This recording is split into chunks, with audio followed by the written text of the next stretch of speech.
If you walk through life and feel like you have nothing to prove, then you're a fucking loser. If you wake up each day and go, I don't owe anybody anything, I don't have to prove anything to anybody, then you are a loser, because you are absolutely not incorrect. You must prove yourself to other people. You must prove yourself to your bloodline, as we just discussed. You must prove yourself to God. God hates the lazy. He can't stand them. If he gives you all these genetic dispositions and these natural God-given gifts, if you have 2 arms and 2 legs and you can think, and you're not trying your absolute best, that's the reason you're not lucky. He doesn't like you. He likes the people which show him the beauty of his own creation. He likes to give somebody building blocks and them to build something amazing. It's the best thing about being a man. You get to build who you are, right? You can decide if you want to be a funny comedian or a musician or a kickboxing world champion or fight the Matrix. You can decide whatever you want to be. God loves to see that. Those people, for some reason, seem to be enormously lucky, right?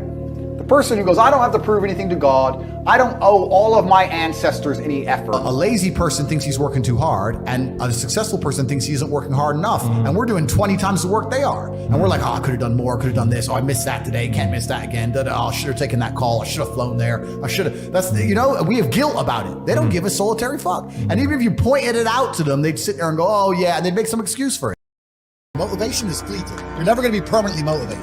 If you're the kind of person who can only try hard at something he enjoys, then you're going to fail. If you truly want to win, you can't only want to win when you're happy, and you can't only want to win when you're motivated. You're competing against men like me who will perform even when it's raining, not only when the sun is shining. And if you're going to be the kind of person who can only do it in one of those scenarios, you are going to lose. You must be prepared to perform all of the time.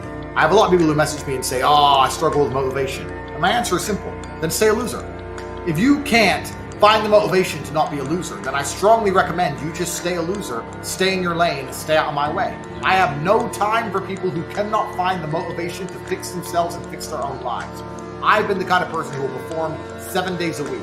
It doesn't matter how I feel, it doesn't matter what's happened, it doesn't matter if I'm happy or sad, things must be done. And this is the mindset you need to adopt if you want to be a winner. I always say, I'm not rich. I'm a poor man with a lot of money.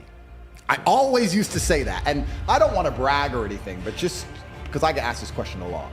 I've been extremely successful. I have hundreds of millions of dollars. In fact, I think our last valuation across everything we own was almost at B now. So we're doing very, very, yeah. I'm a billionaire. Top G's a billionaire, so we're doing extremely well.